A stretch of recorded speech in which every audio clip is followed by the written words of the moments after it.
So I only know how to keep it real when I press this record button. You know, I press this record button. I want to keep it. I want everything on the table. Okay. So as far as this movie's concerned, I had to go back to the movie and refresh my memory because this movie was so forgettable. And I say that respectfully. This movie was, to me, done like a formula. Like when you're baking a cake. This was a Susie bake oven, I guess you would call it, or an instant. This was instant. This was just like the coffee that Felicia Rashad's character made for Grace. That coffee, no, it wasn't for Grace. It was the coffee that was made for the attorney, which was, see, this is crazy. Jasmine. Yeah, I think her name was Jasmine.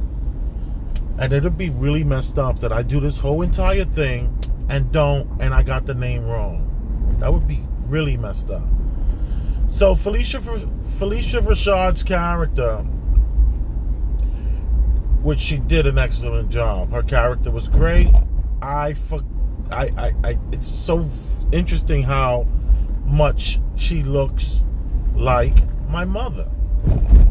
It's just uncanny to me. Like they could have been sisters or cousins. So interesting the way Felicia Rashad's character looks in 2020. Looks like my mother did in, you know, when she was 62 years old, in that time of her life, you know, in her late 50s and early 60s. She looks just like my mom. And honestly, she acts just like my mom. But the problem I had with this movie was the fact that it was so forgettable. I was like, I knew it was going to be like this alternate twist because that's all I heard. And I refused to hear anything about the movie. Even though I did hear 3 different times that this movie was a masterpiece. So maybe I should have never heard that. And we have Troy Terrain from the Star Report to thank for that. But as soon as they started to talk about it, I would quickly, you know, change it. And all I heard was him screaming, masterpiece, masterpiece. And I would like to push back on this interpretation of what a masterpiece is. This was no masterpiece. In no way, shape, or form. I didn't get that. No, what I got was instant movie. The sets, the cars,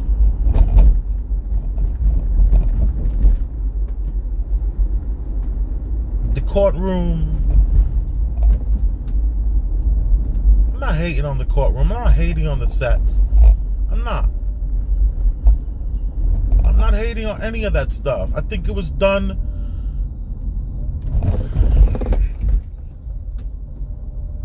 and I say this respectfully. It feels like this movie was done in a day. Which I know it wasn't.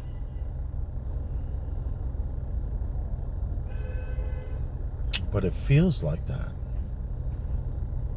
This movie feels so cookie cutter, carbon copy of something that I've never really seen before, though.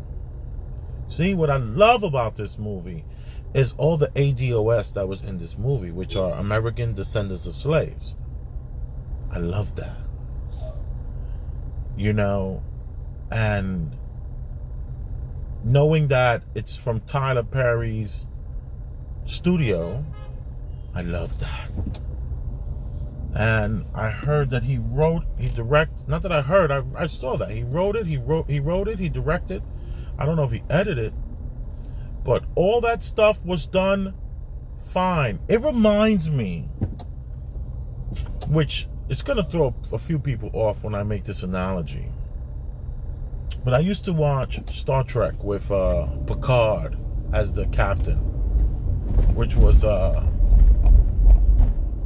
like a really good show. But there was this robot on the show, and the robot was playing the violin, and the robot was like, "How did I do?"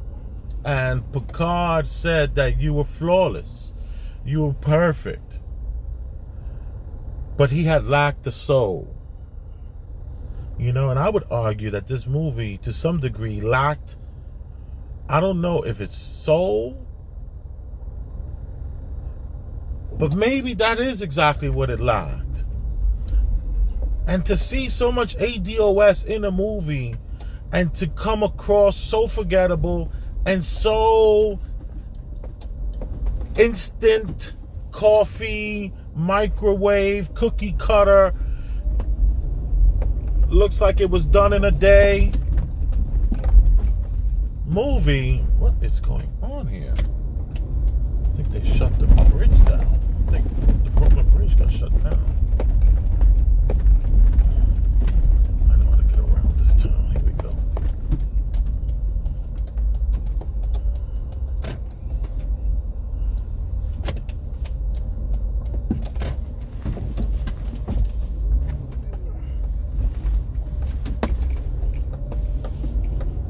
Some sort of checkpoint here.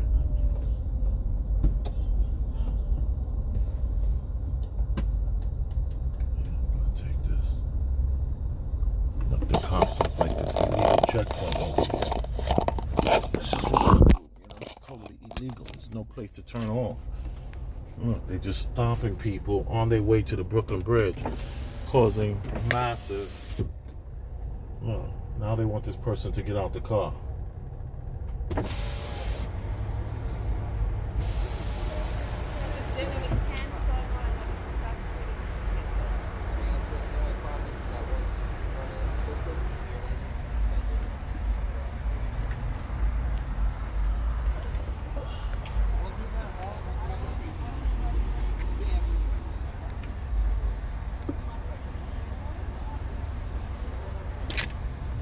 Don't forget to tell your attorney it was an illegal checkpoint, unconstitutional. Tell them that.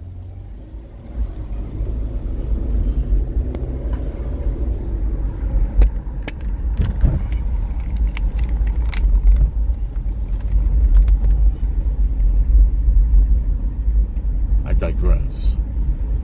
Illegal checkpoints, pulling people over, just randomly going through their identification. What's going on? Oh, that's because there's no more crime in New York. So they're only pulling over black people over there. It's disgusting. Anyway. So I was once again talking about this movie and how soulless it felt. And I see nothing but ADOS all around it. And yet every single scene was forgettable. I had to actually go back before I started to record this. My blood is up. I'm a little hyped. Forgive me.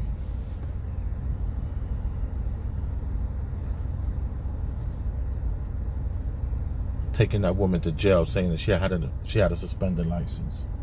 Yeah, but the only way you found that license is by violating the Fourth Amendment. That's the only way you found out. I digress. Anyway, so now you got these characters in this movie, and then it's like you got the two light-skinned guys, right? Then you got the light-skinned guy. He takes off his shirt. Well, that was okay, even though there was like some issue with his skin. There was a lot of issues with skin to me. I don't know if there was some airbrushing. Maybe everybody was so light they had to darken them up a little bit. I don't know, but it felt like their skin was a lot of blemishes going on, and I wasn't used to that. That was different. So if it's the way it's being, I don't know, just Grace's neck in certain scenes, and and the wig was okay. I like the fact that she got in the shower with the wig. That was kind of cool. And then her hair was kind of curly in some scenes. But the jail hair was the worst. That I think they were trying to show that there was like at least 6 months to a year had gotten by. And then there was the scene where she was like, listen, I'm pleading guilty. I don't want an attorney. And then she was like, well, the judge has made it clear this is what you get. So the smart person would think that she already had a private attorney that the son might have paid for, maybe even the ex-husband had paid for. And then she just didn't want to talk to anyone. And she just just clammed up for all that amount of time until finally it got onto the district attorney's desk because she's probably has no money. She has no what does she have? She has no money. The boyfriend or the husband swindled the house, was able to, which, for them not to get a prenup. And it would have been nice to see like them have some sort of where he offers like, listen, let me sign a prenup, let's do this right. And she's like, no, baby, I love you. I trust you. So I think they were trying to show us how, I'm looking for retaliation in my rear view, but everything was fine. Oh, I would read them the riot act. They pull me over for saying something. So that's my first and my fourth you want to violate, right? What's next? That's how you got to talk to these cops, man. You got to respect them, but you got to let them know, man. Whoa. Slow it down. Protect my rights. I don't care what your job description tells you to do. Illegal checkpoint like that, right at the bridge's entrance. Come on. At the bridge's entrance, you're pulling people over. Only black people. 3 black people pulled over, and one of them you taken to jail. Come on. And it's illegal. There was nowhere to turn off. Illegal checkpoint. Look what I had to do. I had to do all this round the rigmarole just to get to where I'm going. To the other entrance, because there's several entrances. You got to know what you're doing in this town. And I know how to get around in this town. So, what else? Yeah, so, we have this character where, so here's the thing. The hair in the prison scene, looking the way it looked, could have just been trying to show people that there was a lot of time that she was in jail. Because they also talked about her property being on the curb, and Felicia Rashad's character, she had to pick up the stuff that that was thrown out into the streets by the marshals or whatever have you. So I know that process takes some time. And then the way it was just everyone was talking about this on the news, like everyone knew about the case. It wasn't a new case, so there wasn't enough time to really break that down. You had to say, oh, okay, you had to like process that. And I kind of like that a little bit. I like the fact that an intelligent person who's really into movies and looking at the layers of the movies and the way the movies it's evolving, you will then see that you start to put the pieces together where the director didn't have that kind of time, or they couldn't talk. Even though there was so much narration in this movie, it was like, oh my God, it was like almost reading a book. Maybe that's why it became a little tiring to watch, and a little like I had to like focus a few times, So, and then I'm also looking at it from my device, something that I almost never do. Most movies that I review are from the theaters, but there was no way for me to see this. So what did I have to do? I had to utilize my phone, and here I am. So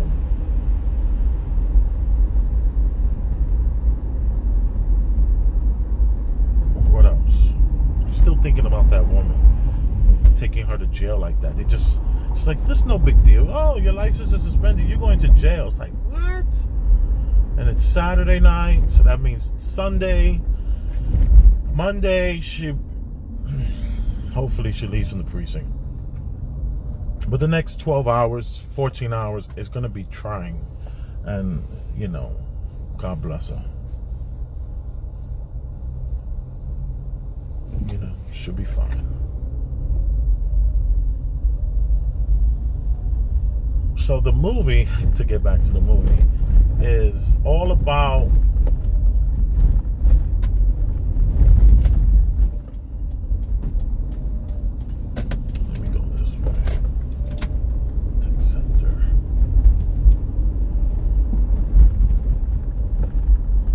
yeah, we're in a situation where, you know, the smart people who's gonna think past what they're being just seen, and you know, they didn't have time to tell you the timeline. Like, they didn't really tell us the timeline between the time she met him and the time she was married to him.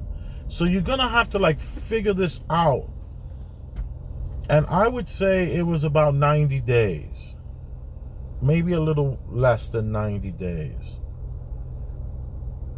So the way she was trying to, you know, fight off the temptation to sleep with him, all of that kind of stuff was kind of cool.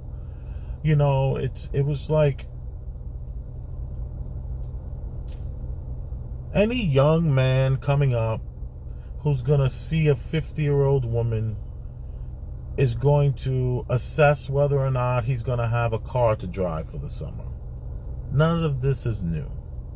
We all seen this before. You see, that was what I did like about the movie, because the ending was unexpected. And everything else seemed so, I already seen this before, I already heard about this before, and what else is new? But when she got found guilty, that's when I said, I became interested in the movie. When she was found guilty, I was like, okay, all right. Now let's see where this is going. Let's see what's happening here. And I became very interested. And I think at that point there was some flashing going on. The camera had flashed to where she had saw the necklace that Felicia Rashad's character had on was the same necklace that Grace's husband had on. And, you know, I'm sure he had that on all the way to the point where the assumption was that he was dead. So, you know, that was kind of cool. And then she flashed back to the way Felicia Rashad's character's hand brushed up against her hand. And I thought that was kind of cool. I was like, all right. So there was they flashed back a little bit. It's like that sentencing, you're guilty, just a wave of fucking emotions came through her. And when she was pretty calm. It wasn't until she looked over at that chain that she was just like, oh my God, like, what is going on here? You know, so I thought it was brilliant the way they did that part. You know, the way the movie just switched. Good job, Tyler Perry. It was at the time where the movie just became too Law and Order for me, and not as good as Law and Order. You know, it was like a flunky Law and Order. All right, okay, let's go. Go. We all just trying to get to a place. And then I signal and people get so upset. I'm like, it's not like I jumped in front of you. I tried to merge, sir. Look at me. Now I'm like 40 cars behind you, in front of you. Follow me, you would have been better. But anyway.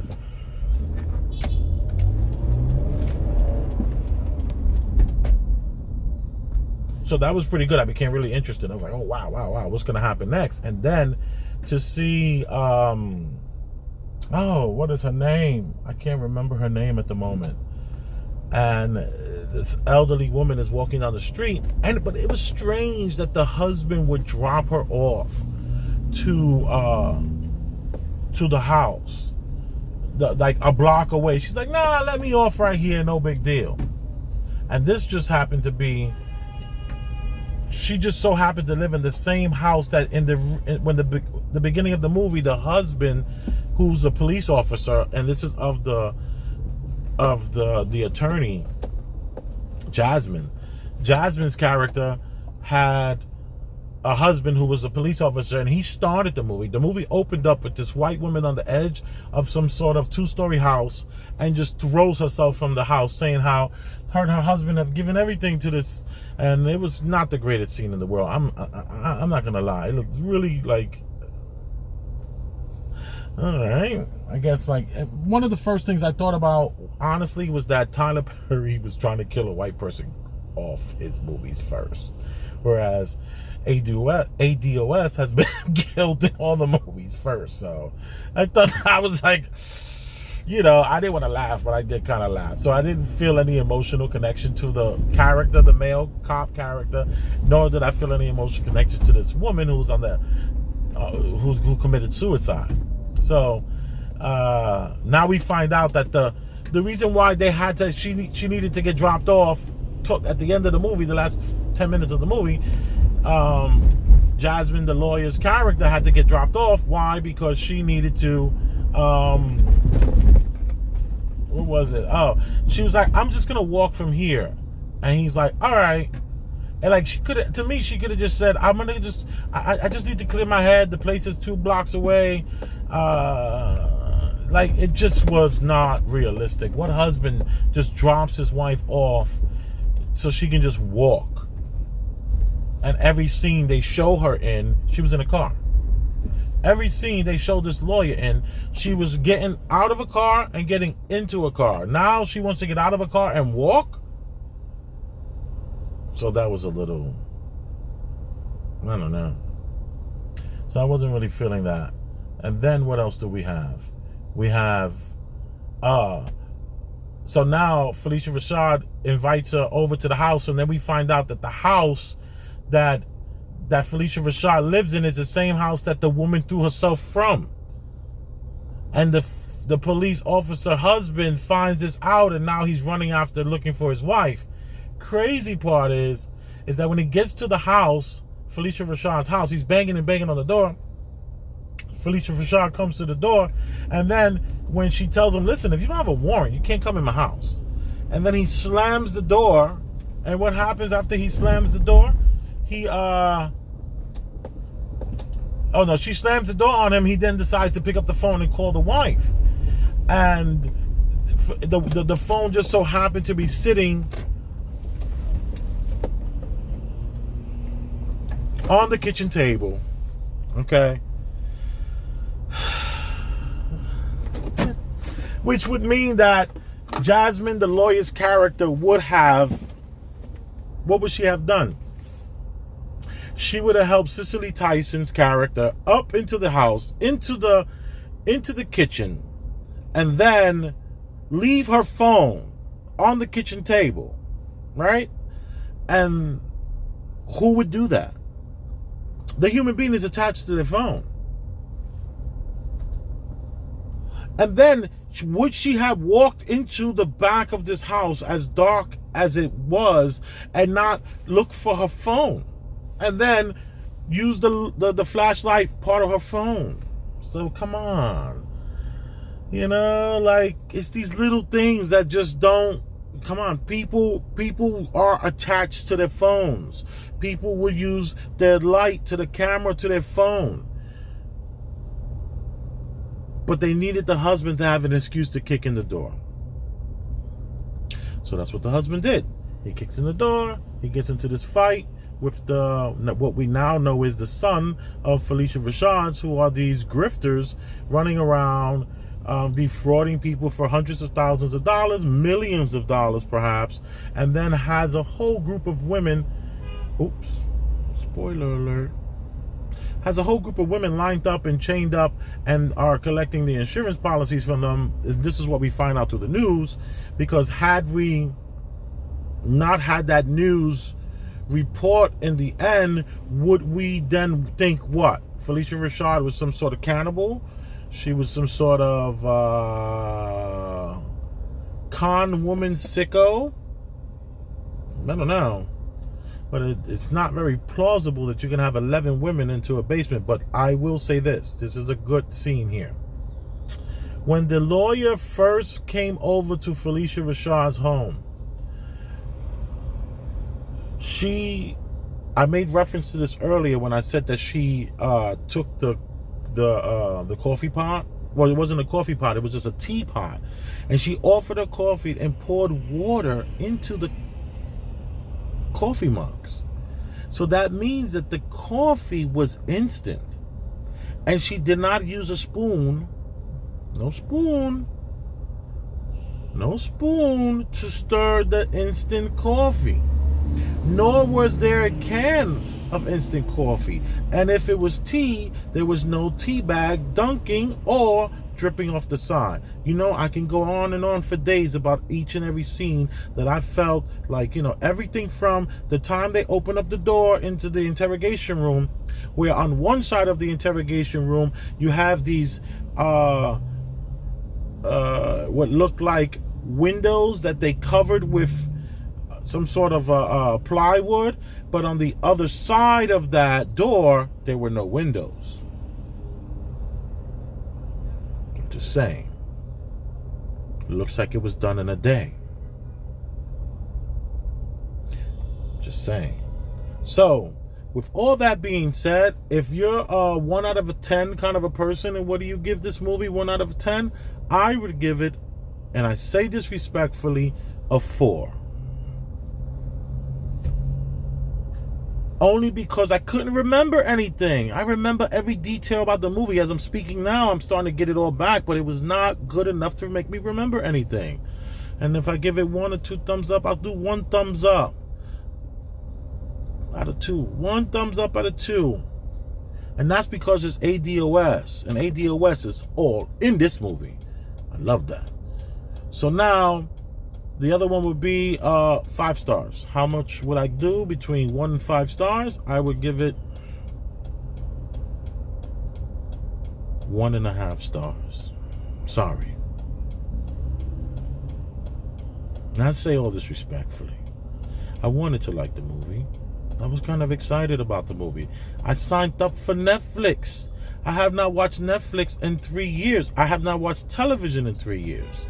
But I did that for Tyler Perry's movie. I know Netflix is good. I know there's a lot of good stuff on it, but I'm off that sauce. I don't want any, I'm off the mainstream stuff. But I did it for Tyler Perry. And not with these huge, great expectations. I was just excited to see the movie. And I have to tell you, you know, just understand and respect what I'm saying. And I say it all respectfully. I'm just speaking my truth. And I appreciate you for watching.